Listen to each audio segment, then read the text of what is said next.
Hello and welcome everybody to the latest edition of Midweek Matters. I'm your host, James Graham, and I'm joined today by Charlie White. James Graham, it's great to see your face. We did the show without you last week, mate, and it wasn't the same. It was me, Michael Chamison, Brandon Smith. Yeah, a couple of people gave it some great feedback, though. I'm sure they did. I'm sure they did. It was a great show. I did miss it. I felt strange not being part of it. It was strange not doing it. Look, I do enjoy this. I do enjoy these interactions. I enjoy some of the banter that we have. And look, I've got to start, Charlie, just for our listeners. I learned something about you this week that it surprised me. I've got no idea what you're coming out with. No, I know you don't. But, Sydney is a very diverse country, a lot of people with different accents, different cultural backgrounds, and we had some work doing with Classic. The big reveal is not far away, and we had a photographer from a different background that you could say struggled with his English, and to hear you try and explain to this person in the way that you did. You went proper like just how your voice and your mannerism changed in and around this person to try and put on a more simplistic version of English. I found it quite fascinating. Yeah, well, it works better than what you did, Jimmy, which was you started throwing at things like, oh, we just want it bog standard. Way to make it more complicated. Bog standard is not going to translate right now, my brother. It's not going to work. Yeah, because he put the red light in that didn't work, and then he was very confused about what was next. I said, just a bog standard one. Whereas I was just yes, simple, like that sort of stuff. Like I was just trying to make things clear. Yeah, you were trying to slow my words down. One word at a time. Because if in a situation like that where there's a language barrier, me putting together sentences isn't going to help. Just individual words will translate better, because that's what they're sort of listening out for, is key individual words. I know that as I can speak a bit of broken Italian. So I'll be listening for key words. Arrivederci. Yeah, gatto means cat. Gatto? Gatto means cat, yeah. Gatto. Gatto means cat? Yeah, cat. Carne, dog. I thought carne is dog, is yeah. it? I mean, Anthony probably speaks a bit of Italian. I thought gatto was a dessert. No. Forest gatto? It might be a dessert. Have you never had a forest gatto before? I have it. It sounds like a bogan English thing, to be honest. Oh. Yeah, it's probably a frozen gatto. Probably Do you have Viennetta in England growing up? Oh, yeah. We used to fight like carne and gatto over the... You're growing up in a bit busy household. Yeah. It was carne and gatto fight over who had, it was like precision on who had it was all about equality. There was no bigger slices. Oh no! God, no. Oh God, no! And the precision that we would be like, everybody would like focused on more dad chopping the Viennetta into like equal parts. The annoyance if a sibling had a friend over as well, and then that meant we were going to cut this Viennetta up even more when I already didn't have that much to begin with. Like, why are you bringing this friend into the Viennetta situation? Yeah. Mum, you need to be buying 2 Viennettas if you've got friends coming over. We couldn't afford 2 Viennettas, so we split it like maybe 9 ways. So you were getting a slither at best. But a slither was still delicious. Viennetta, it's been a long time. Did you let your Viennetta set for a little bit, or you straight in? I think I was a straight crack on. Because I guess it sort of melted a little bit, being taken out of the freezer to be cut up. I liked the edge though. I liked an edge. Yeah, a bit Did you soft. like a middle? Yeah, I like the softness of the edge. I think according to the instructions on the packet, it was very much allowed to come to sit at room temperature for 5 minutes before slicing and dicing it in equal parts. So I could go Viennetta now. I might actually get one tonight on the way home as a little treat. You're not going to get one. The way we've been rambling on, it works well. We've got some tickets to give away for the Beer, Footy and Food Festival, and I've got a RockBusters. So how many Beer, Footy, Food? We've got 5 doubles to give away. 5 double passes, Beer, Footy, Food Festival this weekend. It is a great weekend of fun. I unfortunately can't make it, but it promises, if it's anything like it's been in the past, it's going to be a fantastic weekend. Very amazing. family friendly. The fact that there's a game of football on, it's in that order. Beer, footy, food. Like, the beers are great. The footy's good. The food's sensational. The atmosphere, incredible. So really, you should be looking forward to it. If you're not going, you do have a chance to win one of 5 double passes if you can answer this RockBusters. And now, does that mean if I get it right, I can maybe nick a double pass? if you want, yeah. If you, Okay. I mean, No, I'll give it away. yeah. I'll give it away. This is very Carl Pilkington-esque. So no one's going to get it. It's difficult. I'll give you a clue. It's not a current player. That should help. But here we go. He's not even, and he's the part missing from Chili Con. I know it. Do you? Yeah, I know. I'm not gonna say it because save on the beat, but we know him. We know him, don't we? Well, We know him. He's a friend of the show. I guess so. Yeah. Yeah. Yeah. Tony looks puzzled. He's got to no say the idea. least. So the clue is he's not even, but he's the missing part of Chili Con. I love it. Speaking of chili con, because it made me got me thinking. That actually gets me thinking about, like, sort of those hillbilly Americans eating their chili con carne. Did you see the picture of Angus Bowen, the new Dogs recruit? No. No, This is a haircut for the ages. Is this part of, like, can this be make Jimmy laugh? Oh, definitely. This could be. We do need some more of this. We need some better make Jimmy laughs. Yeah. And to give you an example of something that would make me laugh, if you just want to YouTube, Michael Barrymore sings Coolio, I'll See You When You Get There. That is the type of thing that makes me hysterical. Brilliant. It's lost on you. It's lost on Tony. Yeah, it's if you gone want right to over my Google head. it, like, yeah. All right, let's have a look at this. So this is, if you think about, he's gone for the bowl cut with the mullet. Oh, He's gone the bowl at the front, mullet in the back. That's his agent there on the right. I know that because I then did sort of a stalk of this guy. oh. Angus Bowen, future rugby league star potentially. That is a hairdo, that, isn't it? That's awful. That is it's awful. hairdo. Oh my God, that is different gravy. Yeah, it's awful. That is like that is unique, and it's very. You don't really get to say that about hairstyles these days. Like, that is unique. Never seen it before in my Wow, life. no, neither have I. That is. You watch The Simpsons? What are the character hillbillies in The Simpsons? What are they called? That's what it's like. Cletus the slack jaw. Yes, Yodel. yeah. Google Angus Bowen if you're just listening on Spotify Yeah. or Apple. But It is. Trust me, it is worth it. There's so many questions. Oh God, that is a hairdo and a half. It's more than that. It's 2.5 hairdos. That is terrible, 'cause isn't it? That is more than one.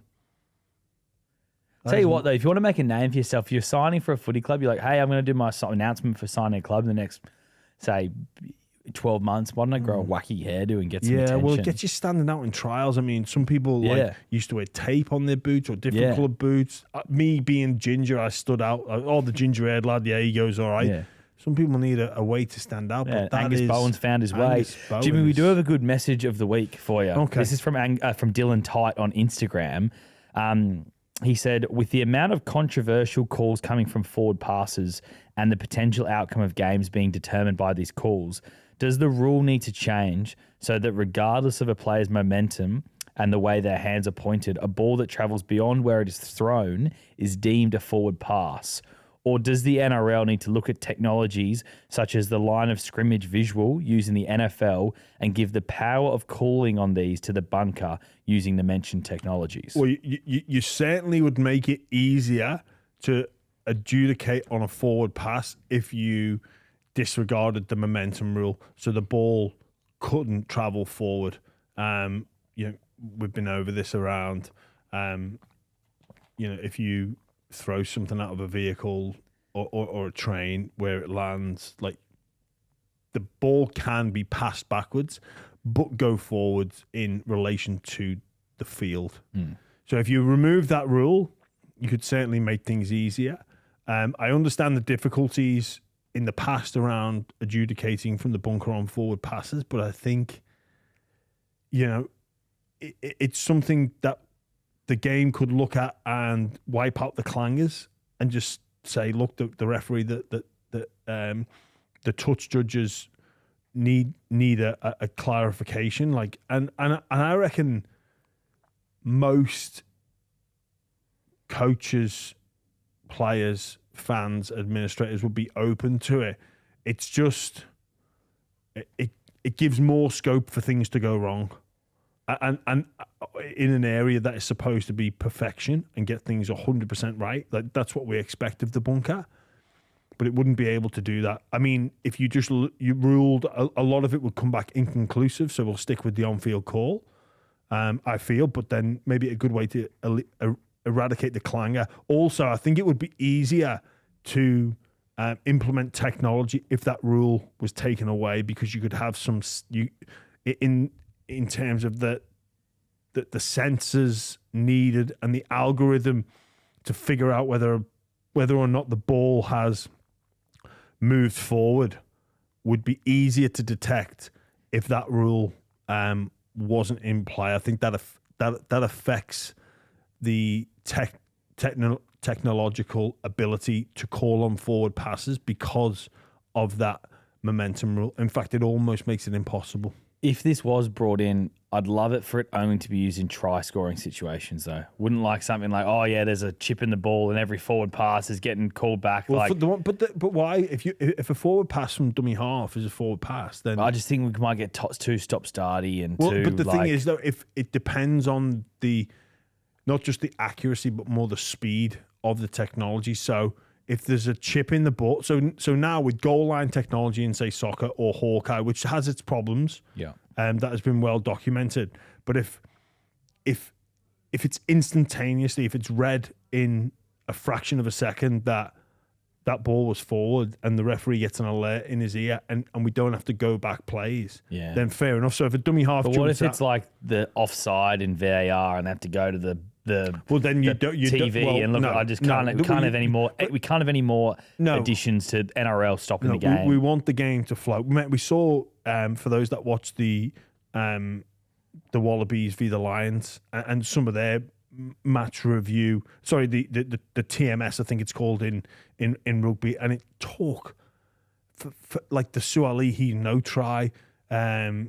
I can't remember. The Lions scored and it was deemed a double movement. Like it just took so long. It was agonizing just sitting through that process and painful. We don't want any more of that. But if the technology was available, Charlie, for it to be instantaneously read, which I think it could be, if we're talking about chips and sensors, there's no review. It's just that ball moved forward, and then therefore it should take less than half a second for the match official to be alerted, and then you blow the penalty. You know what?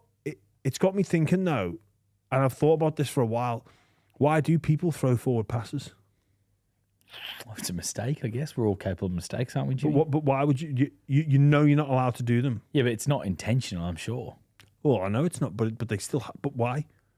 Like, why does a dummy half? Because if you're the dummy half, right, you throw it forward, the error's on you. Yeah. But if that player's in front of you, you don't pass him the ball or pass it to where he should be. Yeah. Yeah. But it always.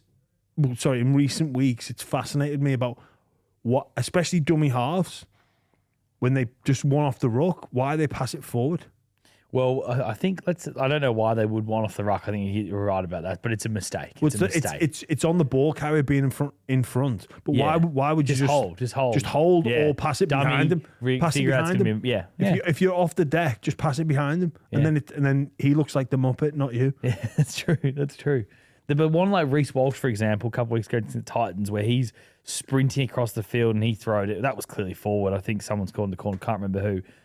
I think that's just a mistake. Yeah. But the dummy half should never ever throw a forward pass. No, we'll have to ask Cheese this on Monday. Yeah. We'll have to ask him. Good point. Why am I asking you? Yeah. I'm not sure. It was more of a halfback than a dummy half. Yeah. The Jimmy, the contenders. Does feel like this year there's more contenders than ever before. I think there's only 6 teams that can actually win the comp. Probably maybe even only 5. I'm maybe taking the Warriors out of that list. But we're going to today put the pyramid of contenders. So basically 4 levels, and you're going to do your pyramid contender, the Premiership pyramid, if you will. First off, if it is 5, how good's that? Yeah, exactly. We're at round 21, and there's 5 legitimate contenders. And considering we had a 2-horse race, we had a 2-horse race last year. Really, we had a 2-horse race the year before that. I can't even remember 22 now. It was that long ago. 2023, sorry, 2022. But yeah, and I guess a lot of people were anticipating a 2-horse race this year, maybe 3, but most people are anticipating a 2. And there still is time for a couple of these teams to really get their act together and push for a higher up the pyramid. But I think it's a great advertisement for where the game is at. We've got such strong contenders this close to finals, and it isn't looking like a foregone conclusion. Because mate, genuinely, I'm so happy that Penrith have gone on this run. They've gone and got into the top 8 because the finals is better for having them in it. Absolutely. Same with the Broncos. Yeah. This exact same story. Both those teams rising and getting back into form, heading into finals, is going to make this final series so great because often in previous years, when a team loses that was in the top 4, they'd lose, and then in week 2 of finals, they'd kind of play a mediocre team in most cases. Whereas this year, you lose week 1 of finals, you've got Penrith or the Broncos you're going to go head-to-head against. Or what would happen is, say like a Penrith are coming to the end, that they limp in and they bumble out, and that's not happening. They started the season, they weren't getting the results, but now they're getting form at the right time. Exactly. And there's a lot of water to run under the bridge, injury, suspensions, and a lot can change in a few weeks. But we want Penrith to be going up, not coming down for finals. And it seems as though the end is in sight. This is perfectly set up. So we've gone for the pyramid here, Charlie. You put me to task. Level 4 of the pyramid is 4 clubs. We've got Sharks, Manly, Dolphins, and the Roosters. So this is the bottom level of the pyramid. That's the bottom level of the pyramid. I think it'd be hard to disagree with that. You could maybe make a case for the Sharks if the last 2 wins, if they keep improving, they could elevate themselves. But it's a big if. I don't quite trust the Sharks yet. They're the best of that bunch at the moment. If you had to put your balls on the line and you pick 2 of those teams to make, like the 2 teams to make the top 8, who are they? Sharks, definitely. And I think Manly after their win in Melbourne. Huge win. It was a huge win. Yeah.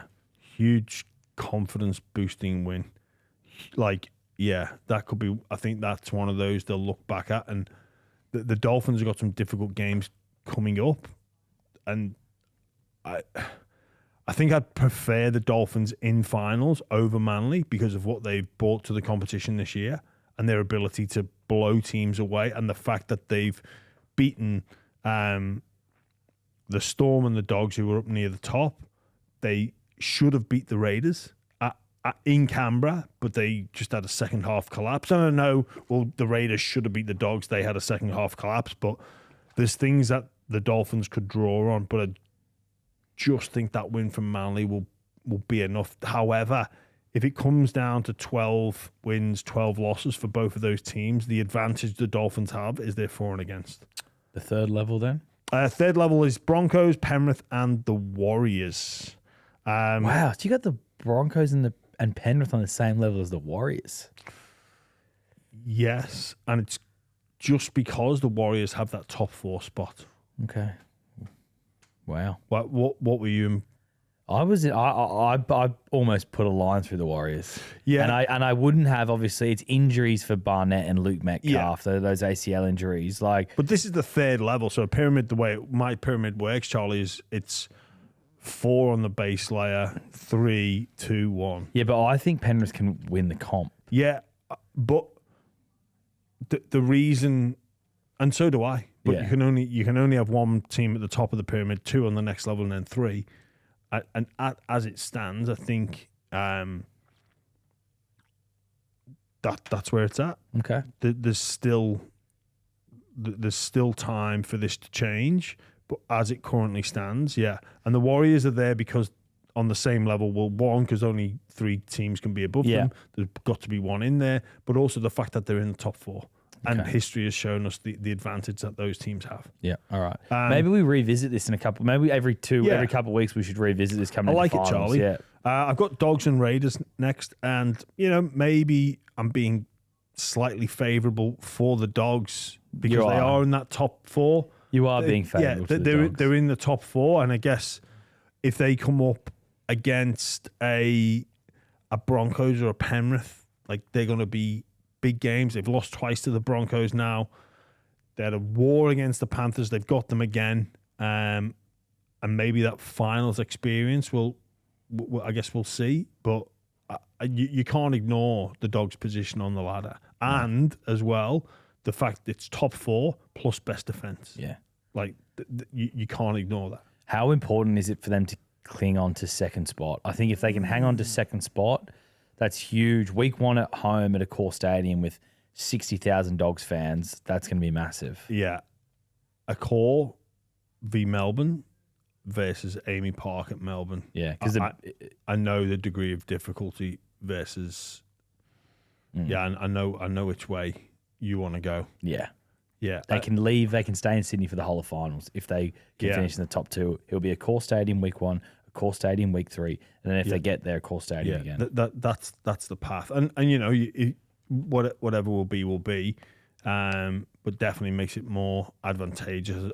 I reckon if they got the Storm in Sydney, it might get that Sunday afternoon game, although that normally goes to an elimination game. But I think they may look to change that because I reckon that the attendance record for final could go. Yeah.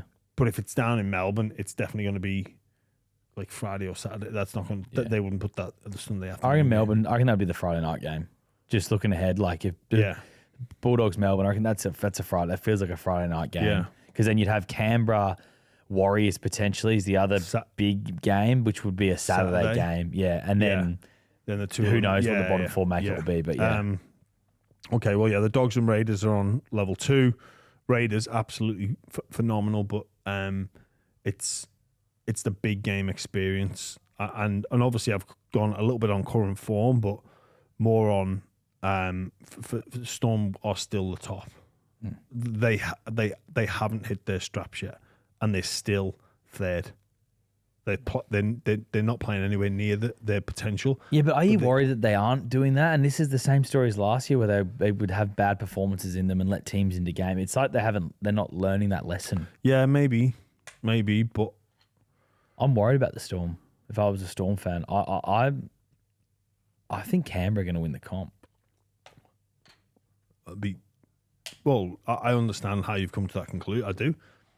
There's more consistent. Yeah. And I think the same issues that Melbourne had last year, which is they just fell short in the grand final, the same issues are still there for them.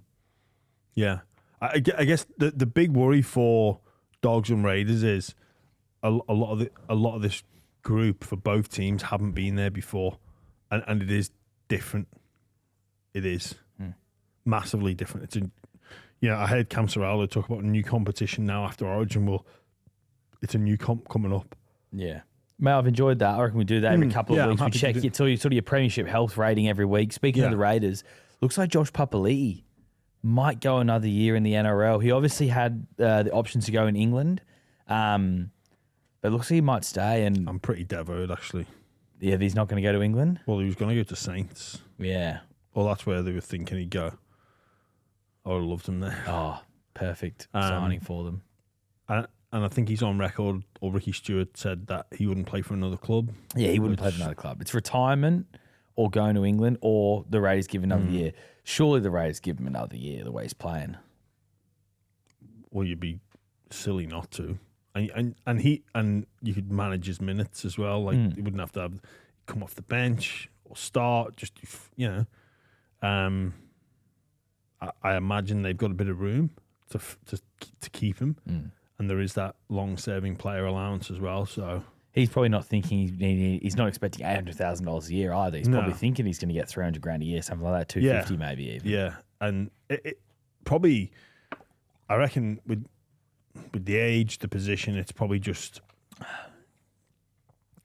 the preseason and the process is the hardest part. I don't know what his body's like. He's played a lot of football. I imagine there's a fair bit, and this is probably something for the fans to appreciate. Just what it takes sometimes at that stage in your career to actually get out there. And he had the state of origin, which was huge, but it's taxing to, when you first start, and you tick all the boxes, but they're easy.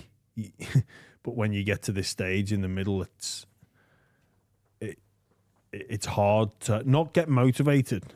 It's not hard to get motivated. It's just that the checklist becomes increasingly more time consuming, and it's an effort to get ready to get out there. And obviously Josh will know that, but in terms of the preseason load, I know it's obviously I've experienced both.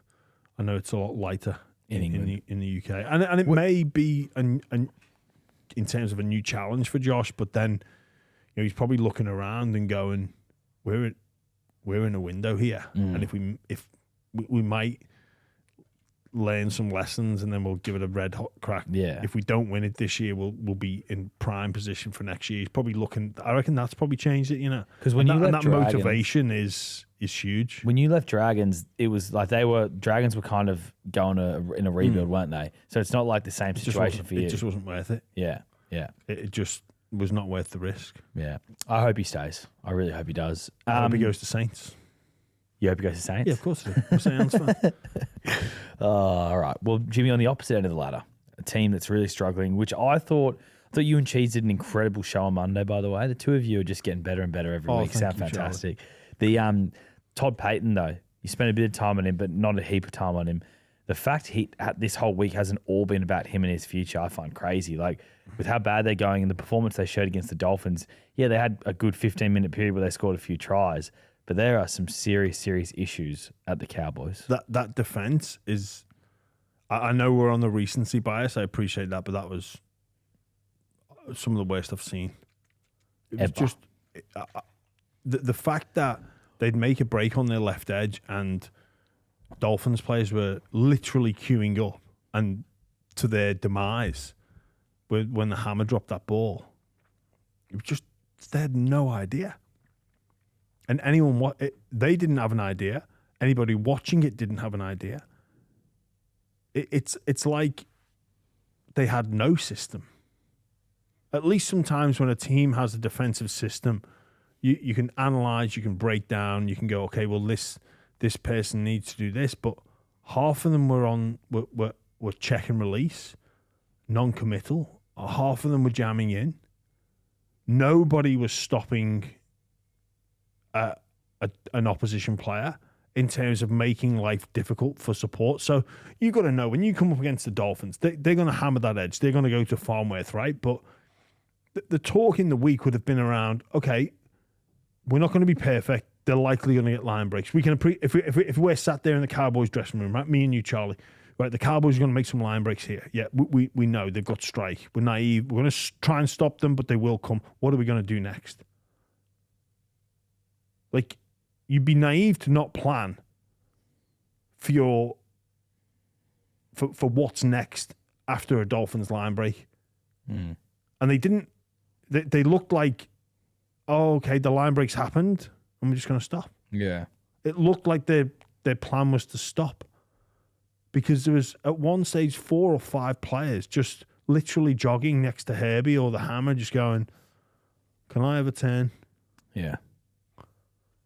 And it could have been so much worse. Like the Dolphins bombed a couple of tries. Like it just, I think if they go down to the Dragons at home, I don't know how much longer they'll stick with Todd Payten. This is a huge game. Yeah. I was actually speaking to someone at the gym. They're like, "Who'd you fancy?" I was like, "Man, I like the Dragons. I do. I just know what it's like sometimes after for the Dragons, a close defeat and an unjustified defeat, and how deflating that can be versus the rocket that the Cowboys should get. and sometimes that can turn things around. But mate, their defense was so bad. I can't believe they didn't have a plan for what to do in a line break situation. In terms of is your opposite edge chasing back? Are your middles coming across? Are you stopping players from getting through the line? 'Cause you're allowed. Well, you can make life a lot more difficult. Like escorts when they do it with the kicks, you make life difficult. You get around the ball. There's no one. No. It was so bad. Some of the changes that they've made, I like, though. I like that Purdue's gone back to the centres. So far, when he's played in the halves, it hasn't clicked that well with him and Dearden. So they've got Tom Duffy now is back into the team, who I think wasn't given enough opportunity when he was in there. He was a young player making his debut. I thought he was dropped too quickly. And then the other big in for them is John Bateman, who's back from injury. Talangi's out with a hamstring injury, so they got some players in and out. But geez, that Friday 6 o'clock game is massive. Yeah, it is. Kevy Walters, Jimmy, your good friend, he has got the Kangaroos job officially. He has. So well done. And that's about where it ends. No good luck. It's on, Kevy. It's exciting. I spoke with Craig Brown, who's organising the tour that I'm taking over to the UK. We're starting to get excited now about what's around the corner. It's huge for the game over there, and it's huge for the Kangaroos jersey as well. You know, when we spoke to Wayne Pearce about how he still burns about missing out selection because he knows how great it was. It'll never be like it was, but it's still got to be prestigious and it should mean something to those players. I know we're going to speak about eligibility, but for those players that represent Australia and recognising the past and what those players have achieved on foreign soil when it was the forefront of the game. And look, the international game, in my opinion, is untapped potential. We look at the Lions tour coming over. Like, this is a big deal. Like, this is what rugby union do well. And we should look to emulate that. Like, you saw the sea of red of fans coming over, of like I guess the awakening as well of the Wallabies. Like, this is a big deal for the nation, and it should be the same for the Kangaroos. It once was where I'd speak to people like, I used to get up and watch them play in England. Like, how good was that? You know, if we can bring that back, we can tap into something very, very special. We've got state of origin, but let's not, like, we're in a position where the NRL is very healthy, very strong, and that can have a ripple effect into the international game. And it obviously Australia are the benchmark. They're the powerhouse, but there's some nations nipping at their heels, and it'll do so much for the game over there. The Aussie players as well. I know that a lot of Kevy's talking will be around the yesteryear, but they've still got an amazing team. I know some players may be missing, but when you think Cleary in the halves, Munster, like Harry Grant, Dylan Edwards, like it's a gun side. That's a team. Yeah. We did a podcast. You did a podcast with Kevy earlier in the year. So he talks a bit about this moments on the Kangaroos, some Kangaroos tour stories on there. So if you want to go have a listen to that, go and have a listen. The just on the Lions stuff and the World Cup that you just brought up, the next few years is huge for the Wallabies. Of course it is. But the next 2 years is huge for the international game as well for the rugby league, because 2026 there's a World Cup here. And that is where I think the eligibility stuff is when people get angry about it, they're so off their heads, because players, a guy like Payne Haas going to play for Samoa is so much better for the World Cup than him lacing his boots up for the Kangaroos. We need these players to go and represent for the Pacific nations that they want to represent, because it's going to make the World Cup so much better. And a healthy international tournament is going to create even more attention for rugby league and make international rugby league big. Like, you think about it, Jimmy, if the World Cup's a success and it's competitive, it should get more attention than a Rugby Union World Cup does here. Yeah. It really should. Yeah. Look, obviously Australia have dominated for a long, long time on the international stage. And, New Zealand won that World Cup in 2008, and they've had success a little bit in in recent times, their last game against Australia is one that springs to mind. But if we can legitimately spread out the talent, then it is good for the international game, because what it takes from Australia, granted, it does do that, but then it brings England closer to the pack, and it beyond strengthens Tonga and Samoa, and maybe even teams like Fiji as well.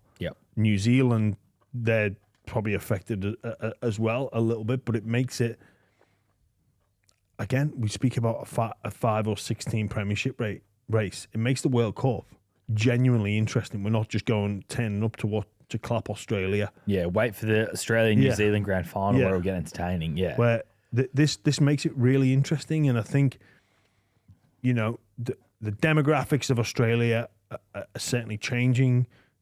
People's connection to their culture is changing over the past decade. That's what it appears.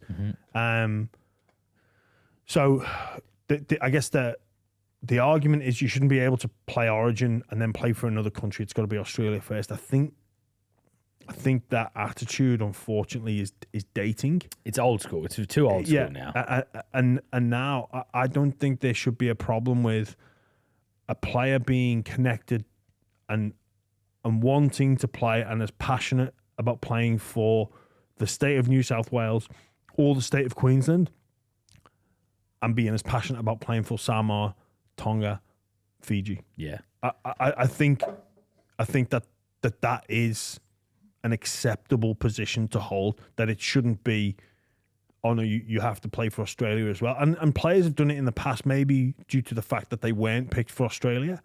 Okay, well, Australia get first dibs, and if that doesn't happen, then I'll go and play for my nation of choice. Yeah, but I think it should be, no, I can go first dibs. Yeah, 100%. Even, mate, Lebanon could have a frisky team if, like, Mitchell Moses plays for them. Yeah, frisky team. Frisky team.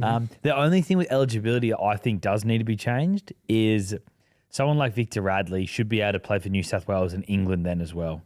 Like, he's from Bronte. He's a Bronte boy. Like, he grew up there. He's as New South Wales as they get. Like, but he's also connected to England due to his dad and all that sort of stuff. Well, so he should be able to play for both. Well, that's it, Charlie. So if Tino Fa'asuamaleaui can be connected to Queensland and connected to Samoa, like, it's only the fact that is a quote unquote tier 2 nation, and England is a quote unquote tier 1 nation, that Victor Radley can't do the same for both England and New South Wales. So I think this tier system needs to be dissolved and put to the side. I think it's served its purpose, whatever that was. I'm not sure, but it's time to move on from that. And look, I'm not saying that we should open up eligibility for Origin, that English-born players, that they come here. I think because they're not New South Wales. You have to be eligible for New South Wales or Queensland. You have to be eligible for New South Wales or Queensland. That is non-negotiable. We do not change that. But the country that you represent can be different than Australia. Correct. Like, even someone like Adam Fanua-Blake, who's representing New Zealand, I'm pretty sure he grew up in New South Wales. Like, if he feels like he's a New South Welshman as well, why can't he play for New South Wales? Don't know. Tonga's going to be good as well because Izzy Katoa. Katoa's going to star for them. He already has. He already has. Pacific Championships, he was amazing for Tonga. Yeah, he already has. So watch out. The Trbojevic brothers are staying in Manly, it looks like, Jimmy. Yeah, no surprise there. Yeah, it sort of came out. Funny how this came out. So we were doing a podcast. I was doing a podcast for Triple M with Buzz and Reedy, and I saw this clip pop up of Tom Trbojevic speaking to a Papua New Guinean fan. And in the video, like, he very tongue-in-cheek says, Papua New Guinea, tell Papua New Guinea to sign me for the expansion. So then I sent it to Reedy and I was like, can we talk about this in the show? And then is there any news around around him that we can, like, even though it's clearly a piss take? And he was like, yeah. And then just before we started the podcast, he rang Manly, and Manly was like, yeah, we're almost done. 2-year extension for Tom Trbojevic, 1-year extension for Jake Trbojevic. Easy negotiation. I imagine they've... stay for less than what they currently are. I think that's fair. Tom's close to $1 million still, apparently. Yeah. If he's playing in the centres, that's good freight. That's good freight for him. It is, but he brings a lot to that football club. Yeah. And I still think he's an integral part, whether it's in the centres or not. And I still think there's a chance he could move back. A chance. Yeah. But or it'll be a very different centre role. And Jake is just Manly through and through, isn't he? I mean, all the power with Manly, really. Yeah. You know, he played for free. Yeah. Yeah. It's I hope his foot's all right. It's from kicking the bottles. my And guess God, he what, didn't mate? He miss cleaned those bottles up after, apparently. Yeah, he cleaned them up. And he, I think New South Wales' biggest mistake was not picking him maybe for game 3 and just bringing him back in there for that decider.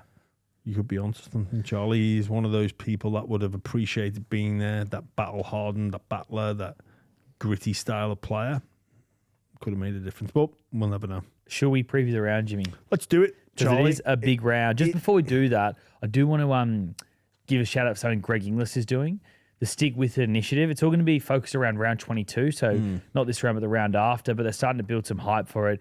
It's for the Goanna Academy, and they're going to be raising a ton of money. Their goal is to try and get suicide to 0. And Greg Inglis, like you and me have both worked with him at Triple M, absolute legend of a man, like one of the kindest people, such a good initiative that he's running. So I hope people get behind it. Yeah. You can check out the Goanna Academy website for all that sort of stuff. We'll do a big feature on that next week. Absolutely, yeah. Definitely. Absolutely. It's Greg's honesty is appreciated by a lot of people. He helps a lot of people just by being honest. One of the first guests we had in this show back in the day when we first started, and he's told his story as well about everything that went on, and you know his battles with mental health. That he speaks so well about that, and he's involved now in the women's game as well. He's one of the coaches at the West Tigers. Yeah, which is great. Yeah, he is a very incredibly courageous human being away from the field. We know what he brought on the field, but what he's processing now, very courageous. Absolutely. Let's preview the round, Jimmy. Let's do it. Roosters against the Storm, first game of the round. This is going to be amazing tonight. The big issue for Melbourne Storm, Cam Munster, Ryan Pappenhausen, both out. Cam Munster's obviously for family reasons. He's going to his father's funeral. He won't be attending the game. But Ryan Pappenhausen, mate, this is another week out with his calf strain. He's now missed a significant time, which was thrown away by the Melbourne Storm as nothing. But this is a significant injury if he's been out for this long. Yeah, it is, Charlie. And we want to see a full strength Melbourne. Will Warbrick still to come back in as well. So I think we're waiting for this Melbourne Storm team to click, like you spoke about.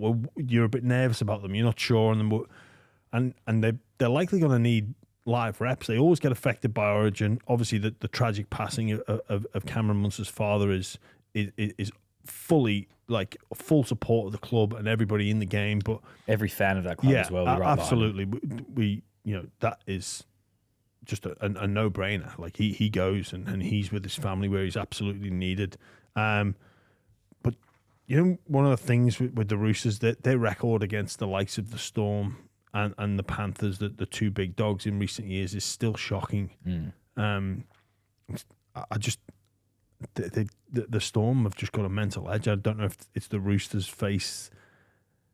I know they've had a big turnover of roster, but it's hard not to see a Storm win. I think it'd be close, but I think the Storm will get the win. I think the Roosters can win this, though. Wong's back from injury. Obviously, Victor Radley's out of the team with an injury. Thank God they've gone back to Sandon Smith and Sam Walker now. I don't know why they brought Chad Townsend in. That is a strange move. Sandon Smith, man, he's hard done by there. He plays really well. Yeah, he plays really well. I think the Roosters will win this game. Interesting. Yeah. No Nelson as well for Melbourne, obviously suspended for that elbow. Maybe you're turning me around, mate. No, Storm. Storm. All right, Friday night. We've spoken about this game a fair bit, but let's more focus on the Dragon side of it. Cowboys against the Dragons, Friday, 6 o'clock. Are the Dragons any chance, Jimmy? If they play like they did against the Dogs, but I think they'll, mentally, it's tough to get over. Really tough to get over. I think the Cowboys win. I think they've just got too much in attack. I think they're just going to...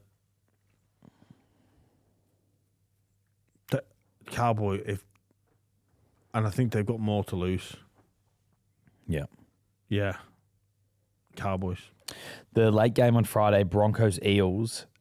Great news for Parramatta. Mitchell Moses is back. Dylan Brown's off not going to be picked again. This happened while you were away, actually. You were on holidays last week when this happened, but Dylan Brown, so you probably haven't spoken about this. What have you made of him not getting picked, and then also his decision to not go to Newcastle, even though the door was open for him, they had the money, it was all sorted, and he decided to turn that down to go this season? That seems a strange one, not to just go early and get it over and done with and start afresh. Although you could look at it from Dylan Brown's perspective and go, well, I want a full preseason there because he knows he's going to be judged. So, we look at Galvin coming into the Dogs. We know he was going to be judged. He's younger, a lot of pressure. People called for Galvin to sit out this team and get the full preseason under his belt and then adapt to life in the Dogs number 7. They've not done that, but I think with Dylan Brown, he knows he's under.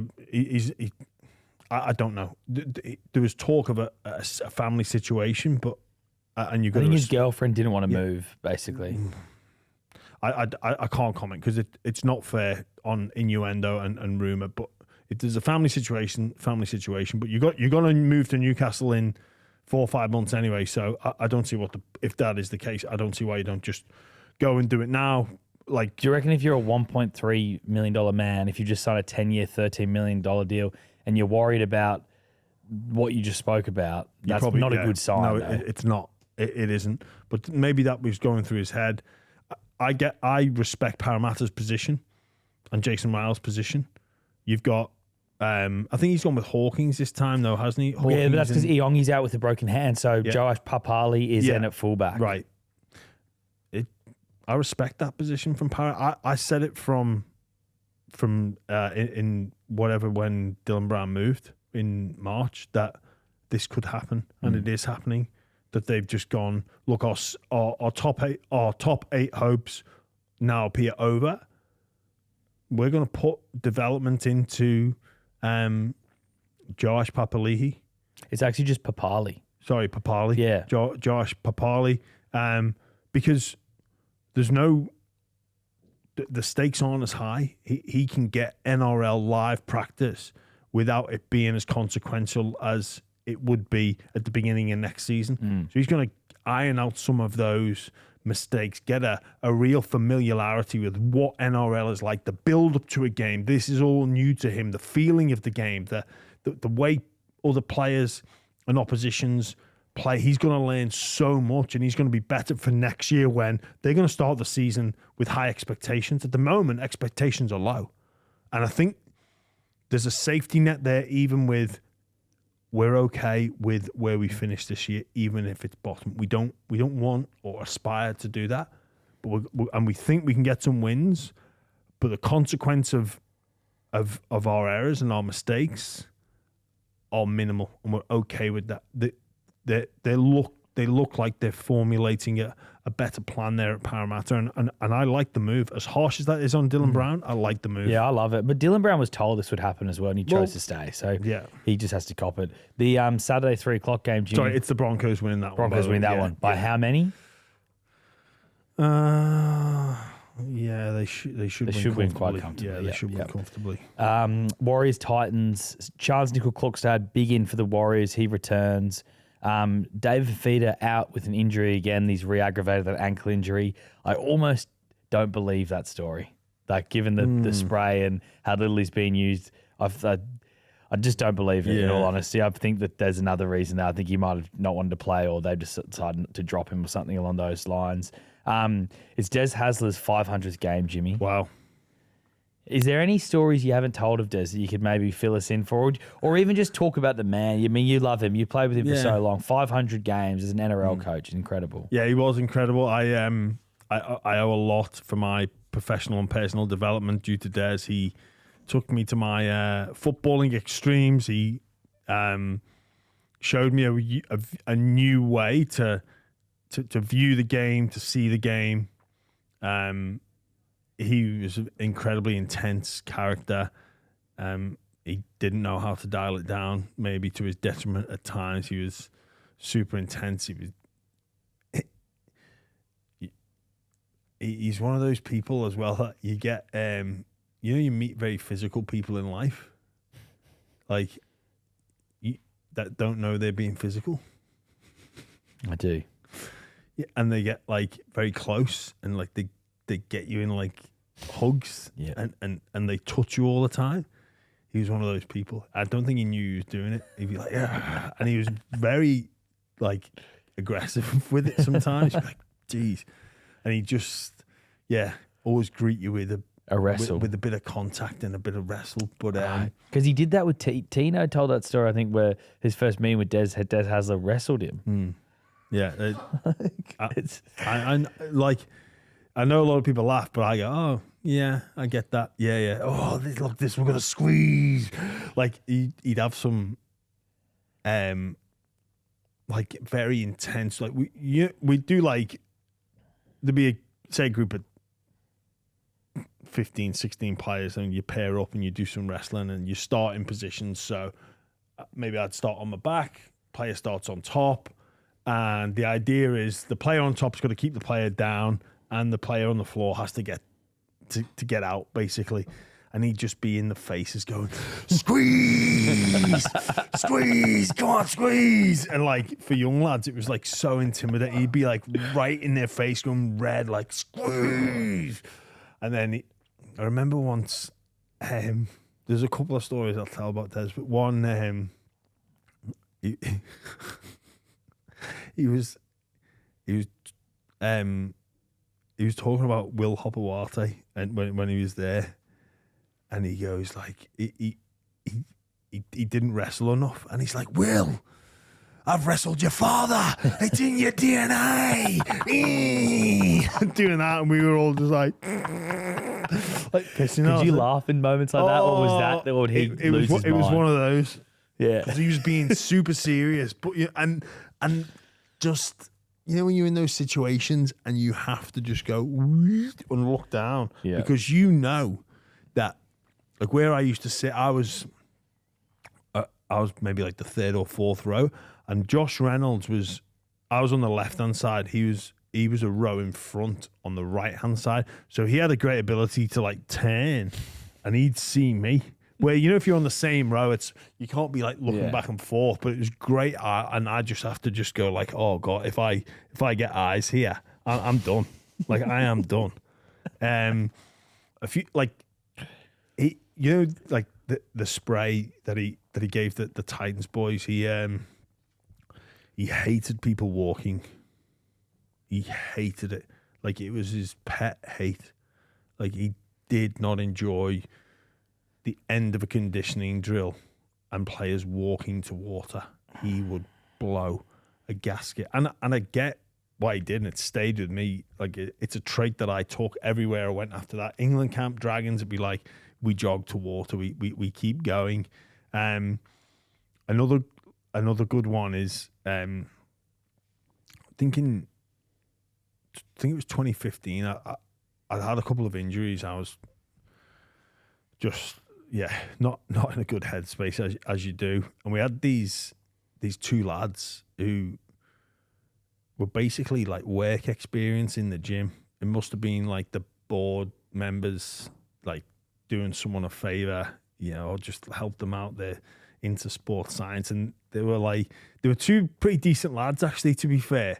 And because I was injured, I was in the gym a lot. And one of the trainers, Harry Harris, like we sort of, I was there a lot. Harry was obviously there a lot, and he took them in, and we'd have pretty good banter. And these two lads, are probably only like 16, 17, very green, very raw, and they almost like they do whatever me and Harry said. Yeah. So we're there doing the rehab and doing whatever. I couldn't go on the field. I think I'd done a hamstring or whatever. And anyway, then the first team come in and start doing weights, and like Harry would have a bit of a rule in the weight room, like no football staff, like they're here to do weights. And obviously that rule didn't apply to Des. So, you know, we'd be doing the first team there. I'm doing my rehab. The first team, it's their weight session. But they'd finish field, and obviously Des has come in and he's like wants to talk footy with them. So me and Harry have gone to the to these two one of the work experience kids and gone, hey, you know there's a rule here, don't you? Like no football staff. Like, can you go and tell Des like he's not allowed in here? Yeah. And like this poor lad's gone, yeah, fine, because I think he said like, oh, I've just got to spot him doing this. Can you just go and tell him like no football staff? Yeah. So he's gone over and we're like just dying laughing. He's gone like, oh, like sort of got in his eye light, and he's talking to one of the players and he's like, what? Yeah. And this poor kid's gone like, oh, no football staff in the gym. And he's just sort of like looked like that. like just like in pure disgust, like. And then he sort of, this guy's like looked to me and Harry and we've gone like, get him out. So he stayed. And then just about to like, Des, no, it was a joke. And he's like, but he's like couldn't believe that this, he was a kid, but he had the audacity to come and interrupt him. But on a serious note, like I, nothing but love and respect for Des. My relationship at the Dogs didn't end well, but he did so much for me at certain points in my career there at Canterbury. He stood up for me. And He had my back and he fought in my corner. So I'm forever grateful and indebted for what he did for me. He'll finish the year at the Gold Coast Titans as well. He's going to coach the rest of the year.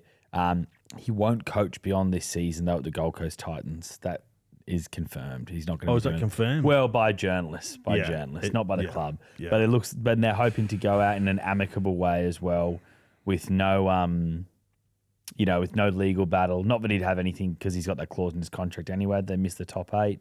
But yeah, it's time the Titans will come to an end this season, and it's probably going to be his last NRL gig. You would think. Like I know there's talk about him retiring and whatnot, but I can't see another NRL club giving him a crack. So if he does want to keep coaching, he'll probably have to go to England. Be sad, but congratulations on the 500 games. Unfortunately, it's a tough ask against the Warriors. But then they did. This was the game that turned their season around. The first win last year, so you never know. I can't see the Titans winning any games this year. Maybe the final round of the season when the Tigers have nothing to play for. Yeah, and maybe. Anyway. I don't know. Warriors by a lot. Look, Titans should get up for this, but yeah, hard to see past the Warriors win. Panthers, Tigers, Jimmy. Yo's back, Cleary's back. Yeah. Martin's in the extended squad. Alamotti, he's been playing really well, but he drops out because Isaac Tungo's back. Isaac Thompson's making his debut for the Tigers. He's obviously played a few games for the Bunnies. And Charlie Staines has dropped. And I'm not surprised Charlie Staines has dropped. That would have been tough if you were the coach and some of the plays he made on the weekend. Panthers is an interesting one that they've, in terms of Alamotti not in the starting 17, Jenkins got the jump on him. That's big because Alamotti's done well, and Jenkins, like the improved. I reckon we have Rookie of the Year if we had most improved. Oh, Milky Jenkins a bit. Jenkins is most improved. Yeah. Good on him as well. Dedication, hard work. Ginger. He's ginger, so what do you expect? Panthers, and it could get ugly. If Panthers play at their best and Tigers play how they have been, it could be bad. Yeah. The Tigers were dreadful against the Titans. I think it goes to show how bad the Titans are going that the Tigers won that game, because the Tigers would lose to every single other club in the NRL if they play like that by a lot. Look, that game, in terms of product, it had tension though. I love watching it. It was funny as well. Like Charlie Staines dropping the ball for kickoff. It's funny. It had tension, which is what you want. Yeah. I mean, you want tension. You want it to go down to the wire. I don't know if you want to watch that every week, of every round. But yeah. I mean, and I'm happy the Tigers did win because they don't deserve the spoon, and they're not going to get the spoon. And like, it's massive, mate. For them to avoid the spoon's massive. Yeah, 3 spoons. We said at the start of the year, mate, anything 16 and above is a pass. Yeah, and now they might finish 13th, 12th, something like that. Who knows? Saturday night, the late game, Bunnies against the Sharks. Jai Gray's back from an injury, from a thumb injury. Lewis Dodd starting at halfback. Nikura's out for the Sharks with concussion. Mate, a bit of talk that Cam Murray might play, not this game, but this season. The only problem for Souths, if he plays, he goes on the Kangaroos tour. Yeah, and true. As we've talked about the privilege, and you know what? I hope that happens. From a South Sydney perspective, maybe you don't, but if he does, I hope it happens. That'd be huge, and it'd showcase that this is important to the players.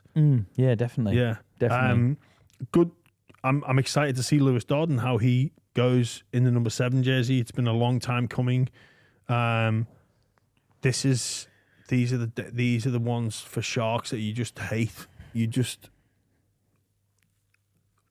wish they were playing Melbourne. No, mate, Sharks will win. Sharks will handle them. They're too good. The Bunnies are... Mate, they lost against a concreter for the Roosters. Yeah, I know. The games like this for the Sharks, they really scare me. They'll win, but they can mess them up. Yeah, well, I mean, I think they win this, and I think they comfortably get that 7th spot on the ladder. Comfortably when the season's all said and done. I did that ladder predictor on NRL.com. And it's good, that, isn't it? Yeah, it's great. Sharks run home soft. They're easily in the top. They're easily going to get 7th. Have you got the Rabbitohs though? In a tight one. No, so you got the Sharks. Sorry. Sunday 2. Oh no, I can see the Sharks winning by like 40, 12. Yeah, but it'll be late tries. They'll make a meal of it. Okay. Sunday 2:00. Raiders Knights. The Raiders are pretty much a lock for the minor premiership at this point because I mean, even though the Dogs are only one loss behind them, I think that loss for Melbourne pretty much hands the minor premiership to the Raiders, given the Dogs' for and against is significantly lower than the Raiders. Basically, the Raiders would need to lose 2 games on the Dogs and Storm during this run home to lose the top position. So they'll finish first, which is great. Yeah, Raiders can now look to experiment a little bit as well in terms of like how they brand of football for finals. They've got good time to practice it. They got a bye as well up their sleeve still. They've like you say, they pretty much locked in that minor premiership. I don't know if they'll tinker too much, but they can afford to. They can rest as well. Yeah. Like I think last round of the season they're playing the Dolphins. They could just roll out a B team for that. Yeah. No, certainly Raiders. And then, Knights are heartbroken as well. Raiders, yeah. And then we finished the round, Jimmy, with easily the match of the round. Dogs Manly, you're going to be there. I am. I'm looking forward to that. I think that it's at $19.95 tickets. Makes because sense, it's the 30-year anniversary. Yeah, of the 1995 Premiership win. So it's at Allianz Stadium as well. Very special day. Dogs have put a fair bit of effort into this. It is a different home ground, but the Dogs fans should get themselves to Allianz on Sunday. It'll be huge. I'm going to be there doing some pre-game entertainment myself. I think we've got the Hello Sport boys and the boys from Levels as well. I'm going to be the intermediate of that. So make sure you get along, come say hello, take a picture. We'll get an autograph. It'll be awesome day and a big nod to that 1995 Premiership winning team. That's a crew. You, Willie Mason, Justin Horro, Tom Eddy, Hello Sport. Podcast royalty, really. It's the big three. Big three. Got to get Guru along as well next door. Get him the big 4. Bet Bloke in a Bar, make it the big 5. Do we do a show and do we pitch it to all the networks of just all the podcasters combined? Like a super podcast show? Yeah, super podcast show. Yeah. Maybe we could. Yeah. Backing the Dogs in that. All right, Jimmy. Well, that's us, mate. That's us done. That's all we've got time for. If you get the RockBuster 5 double pass giveaway, just remind everyone in case they've got this far and forgotten. Yeah, so this guy's not even, and he's missing from ChiliCon. That's all we've got. Take it easy, everyone. Care Connection. Love to all. Charlie. See you, mate. See you, Jimmy. Bye, mate.